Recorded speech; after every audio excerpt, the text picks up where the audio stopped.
Ladies and gentlemen, welcome back to Ms. TV Total Football.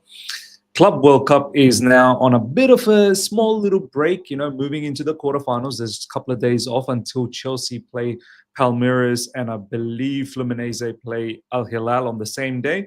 So it's rightly we talk a little bit about all the transfers that's happening across the world, especially in Europe, most of the notable ones. But today specifically, ladies and gentlemen, we want to talk about Arsenal Football Club. Arsenal, ladies and gentlemen, to the Arsenal fans out there and to all the rival fans as well. How do you feel? Are you worried? Are you worried about what Arsenal are doing in this transfer window? Me personally, overall, no. I feel like they're going backwards, and I get it. I've got Eze's picture on the screen at the moment, and he's a fine player. And if Arsenal do end up getting him, which looks like it's quite imminent. It looks like it is a huge possibility. Not so imminent, but you know what I mean. Like Eze has opened up the doors to have a conversation, and he only seems to want to join Arsenal Football Club. Besides him, I'm not really impressed, man. We're going to go through some of the recent dealings and some of the links as well. Kepa, they've signed Kepa. I really don't understand why Kepa feels the need to join Arsenal, but nonetheless, thank you very much. From a Chelsea perspective, we'll bank that 5 million. It's, Kepa's done bits and pieces, of course, for Chelsea Football Club, but overall, you can probably say somewhat of a flop. Yes, of course. And Arsenal have a tendency of doing this, taking Chelsea's flop. So no problems. They've got Kepa. Don't know why Kepa's going there. He's most likely going to be second choice. He's not going to be first choice. David Raya is the first choice, unless for some reason Arteta feels, no, you know what, we'll put Kepa as the first choice. I highly doubt it. They're linked with Madueke. I'm not one bit concerned about this. A lot of people rate Madueke a lot. Me personally, I think he's quite an average player. He's not the finished product. Can he develop into a monster? We don't know. It's a huge question mark. But at least one thing I can say, I don't feel too threatened about that question mark. To a certain level, I can even say I don't think he's going to reach those levels that some believe Madueke can reach, maybe at Arjen Robben level. No. Yeah, maybe a good backup for Saka on the right side. But Madueke and his attitude and his persona, you think he's just going to be okay with being a backup? You think he joins Arsenal as a backup? Madueke is just not that type of a character. If he's on the left side, I'm not bothered one bit about Madueke because he just doesn't show that promise. He doesn't have what it takes to be a quality left-sided winger, which is strange. He's a left footer. They've recently got Norgard from Brentford. Good player, no doubts about that. For Brentford, he worked nicely. But Arsenal, Brentford don't always see all of the ball. Arsenal Football Club will see a lot of the ball in predominantly all the matches. So what does Norgard bring there? Not saying Norgard's not good on the ball. Brentford do know how to play with the ball. I've watched enough Brentford to say that. But is that really someone that's going to elevate them? Okay, sure, he's a backup. He's a backup option. But they're going to lose Thomas Partey along the way, which I think is a significant blow for them. How they did not get him to re-sign a new contract. Now, I don't know whether the issues around off-field dramas that is happening with Thomas Partey, did that finally, make a play? Or they just thought, like, you know what, he's getting old, maybe it's time to move on. But he is going to be a huge miss. Thomas Partey, without Thomas Partey, I don't think Declan Rice is capable of doing that. And I know they've got Martin Zubimendi, and he is a very good player. I believe his first name is Martin. Maybe I'm making it up. But Zubimendi, for example, is definitely a good player. But is he going to just come into the Premier League and just rip things apart? I'm not concerned. So let's go through some of the rumors and we're going to delve deeper. One thing's for certainty. Arsenal can do all of this business without a legitimate striker, a bona fide striker. I don't think you can take them seriously. And as I said initially, I feel like they've gone backwards, Arsenal. Arsenal's main sort of time in the top echelon was probably in the last 2 to 3 seasons. That's where they really should have done the damage. That's where they really should have just thrown the kitchen sink and bolstered their team. And they probably would have secured the Premier League back to back for the last 3 seasons. But they didn't. They were timid. They showed cowardice behavior in the market, which then led them to consistently keep coming second. And this season, they didn't even come, or I think, yeah, they did come second. So consistently for the past 3 seasons, I think they've come second. The one that just finished, they were primed to win, and Liverpool just took it straight under their nose. And the 2 before that, Man City, took them, stole their wallet. They should have won. They've bottled it big. And now it's come to a situation where the way Liverpool has upgraded so far, and they're looking to do even more business, and the way City is upgraded as well, it doesn't matter what Arsenal Football Club do in terms of the players they're trying to bring in. Let's go through some of these rumors. This is the only player so far that I feel like makes a huge difference to Arsenal, and I think provides good competition for Martin Odegaard, gives that creativity and doesn't put all the burden on Bukayo Saka to do the creative side of things for Arsenal.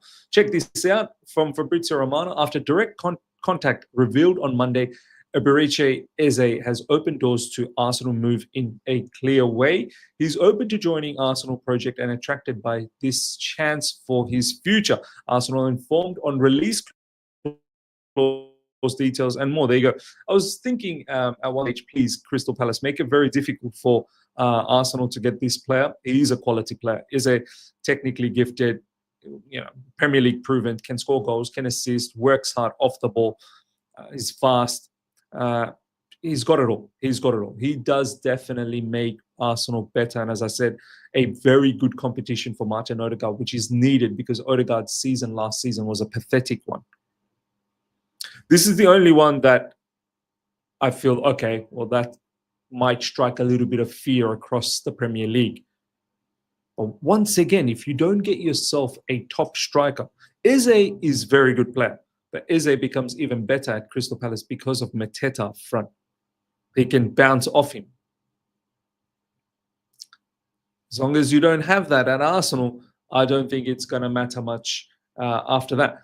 Now, Arsenal, for some reason, they have this fetish for just keep buying more defenders after defenders after defenders. Now, I don't know whether this is a precaution for, or somewhat of a planning ahead for the eventual departure of Saliba, because let's be all honest, Saliba's only got a couple of more years left, I believe, in his contract.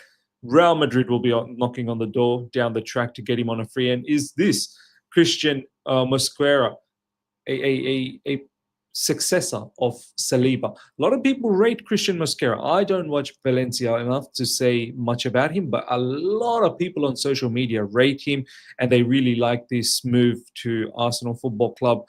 They feel like he's going to become a monster there. And for some reason, Arteta is just got this love for buying defensive midfielders and defenders. And there have been times where he's fielded in a match 7 defensive-minded players. He loves it. Is it all about just securing somewhat of a clean sheet and then just hope for a 1 goal up front and that's it, shut up shop?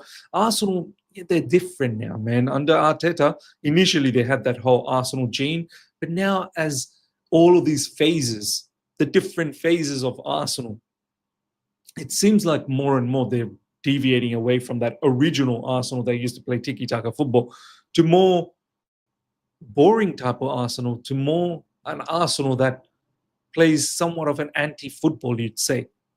Score the 1 goal, sit, defend, see if you can counter and get a second goal. It's not the same, and maybe this is why they're getting more defenders. Christian Mosquera's plan remains clear. He wants to join Arsenal project despite new contract proposal from Valencia. Full focus on negotiations with Arsenal as personal terms are agreed, and new bid will be needed after opening one for 14 million rejected. 14 million euros, that's cheap. If a lot of people rate this guy and he's only going for 14 million euros, I think that might turn out to be a very good piece of business. And if people are saying he can be Saliba's successor, oh my God. But look, the bottom line with all of this, ladies and gentlemen, Arteta, he's now moving into his sixth full season, plus there was a half a season, you can say maybe 6.5. It's high time they need to win trophies. I feel like this season, if you don't win trophies, and it feels they're moving far away from winning. They were close, they were getting close. Now they've taken such a step backwards. They're moving away from winning trophies. What's the point? What's the point of having someone like Arteta? If Arteta doesn't win any silverware this season, whose fault is it? Should he be sacked? Something to think about. And it's not like Arsenal don't spend money. Yeah, maybe they don't spend as much as some of the other clubs, but they've spent money. Quite a substantial amount of money. I think it's probably nearing 1 bill over the span of Arteta being there. And it's not like Arsenal, they sell very well. Like Chelsea Football Club, we can say one thing, we definitely sell well. But Arsenal, I don't remember the last time they sold someone for a very good amount of money, right? Next up, ladies and gentlemen, check this out. Arsenal and Brentford have exchanged all paperwork for Christian Nordgaard deal. The Danish midfielder will join Mikel Arteta's squad as expected. Once again, another defensive midfielder on top of all the ones that you already have. And none of them really give me that feel that, oh, they're really going to own the Premier League next season. There's a lot of talks about Declan Rice being the best, one of the best in the Premier League. I don't think so, man. He's good. He's a good midfielder, no doubts. But there's a lot of stuff that Declan Rice, doesn't have. He has the flaws, and it's so clear to see when he comes up against top quality oppositions. Like for example, PSG, he couldn't do anything. He was quite. I know a lot of people say Real Madrid. Real Madrid at that point was a poor Real Madrid. Real Madrid are slowly building again. Declan Rice, I'm not saying he's not a good player. He is a good player, but he's not as highly thought of as many think about him. Declan Rice, there's too many flaws, in my opinion, to be a top calibrated player for a club like Arsenal Football Club. So, more midfielders for Arsenal. I just don't get it. Strengthening our ranks. Delighted to have you on board, Kepa. Strengthening our ranks, really. I mean, I guess what else are they going to say? They need to hype this up as much as possible. But look, Kepa ain't doing nothing. Honest opinion, Kepa is not doing nothing. Thank you once again, ladies and gentlemen. Thank you to Arsenal for taking this player off us. And the wages, he was on mad wages with Chelsea. Now he leaves, and I've got no doubts that. Look at all these ex-Chelsea players that have gone to Arsenal. They've done nothing. They've not won anything. Recent times, Willian, Sterling. Do you know what I mean? Jorginho, Kai Havertz. None of them won nothing. Only Peter Cech recently. David Luiz is another one. Won nothing. Peter Cech, I think, won an FA Cup. That's about it. So I thank Arsenal for always entertaining our rejects.